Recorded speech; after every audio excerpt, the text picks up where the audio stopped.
오금이라고 하는 것은요, 보시죠.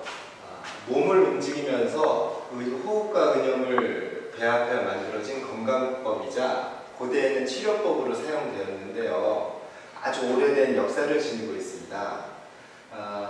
도인은 건강장수를 위한 방법으로 오래전 시작되었고, 한의학 경전인 황제내경에는 도인이 주요 5가지 치료법 중에 하나로 소개가 되고 있는데, 그 중에 가장 대표적 도인이 고식화타 오금이라고 하는 도인체조가 되겠습니다. 화타오금이라는 것은 그 신의 전설적인 명의인 삼국지에 나오는 화타 선생이 만든 도인체조인데요. 5가지 동물의 움직임을 본따서 건강을 위한 체조로 만든 것입니다. 여러 가지 오금이가 있는데요. 오금이 중에 가장 원이 화타의 본뜻을 담고 있는 것으로 고식화타 오금이를 꼽을 수 있습니다.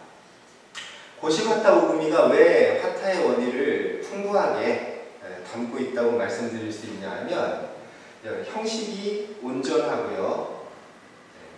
그 다음 엄격한 삼합작용이 거기 안에 지켜지고 있습니다. 그리고 동작 구성이 음양 법칙에 맞춰져 있는데요.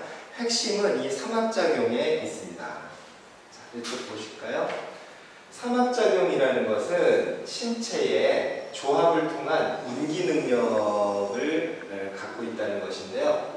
도인에서 기의 운행은 몸통과 팔과 다리를 결합시켜서 이 3가지 요소를 결합시키는 것이 삼합작용인데요. 이 삼합을 통해 오장육부를 조절할 수 있으며, 삼합작용이 없으면 도인에서 형체 운동 외에 에너지의 조절은 불가능하게 됩니다. 즉, 도인 수련자 간에도 깊이가 달라지는 까닭은 이 동작에서 삼합작용에 대한 이해 때문인데요. 이른바 도인체조에서의 비전은 이 삼합작용의 전승 여부와 그것에 대한 이해의 폭에 따라서 달라지게 되는 것입니다.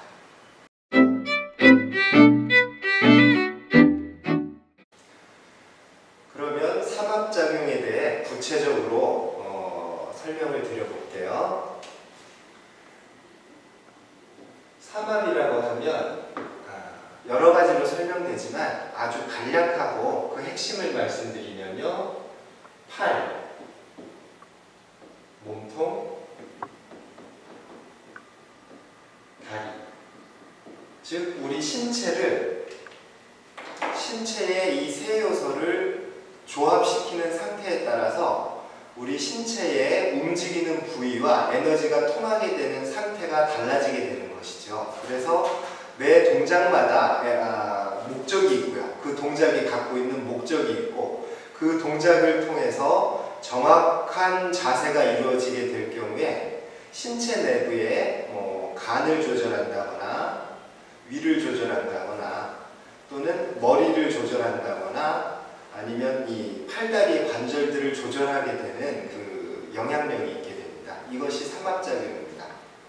자, 구체적인 예를 들어본다면 오늘 하신 오금이 동작 중에 올려서 위아래로 젖히는 동작이 있는데요. 이 동작에서는 양 손목과 고개를 이용해서 동작이 진행되게 될 경우 인체의 앞면과 특히 아랫배가 승강을 하게 되죠. 그래서 뱃속에 문제가 있으신 분들이 오랫동안 연습을 하게 되면 이 동작은 아랫배를 조절할 수 있게 되는 그런 효과가 있습니다.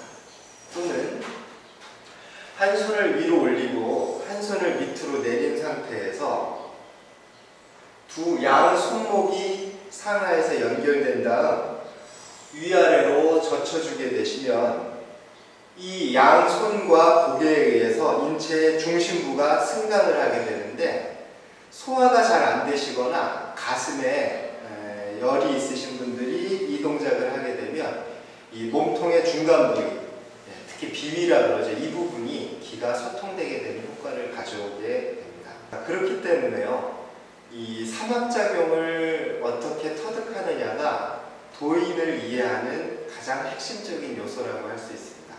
삼합작용이 없다면 도인체조라는 것은 우리가 요새 많이 접할 수 있는 영상이나 아니면 여러 가지 매체를 통해 접할 수 있는 근육 운동과 큰 차이가 없기 때문에 도인의 특성이나 도인의 효과를 명확하게 볼 수가 없게 됩니다.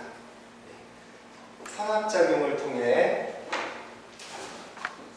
특정한 신체 부위에 에너지가 순환되게 되면 토납의 효과가 있게 되는데요. 토곡 납신이라고 해서 묵은 것을 토해내고 새로운 것을 마시게 됨으로써 신체의 특정 부위에 에너지가 순환하게 되고 그것을 통해서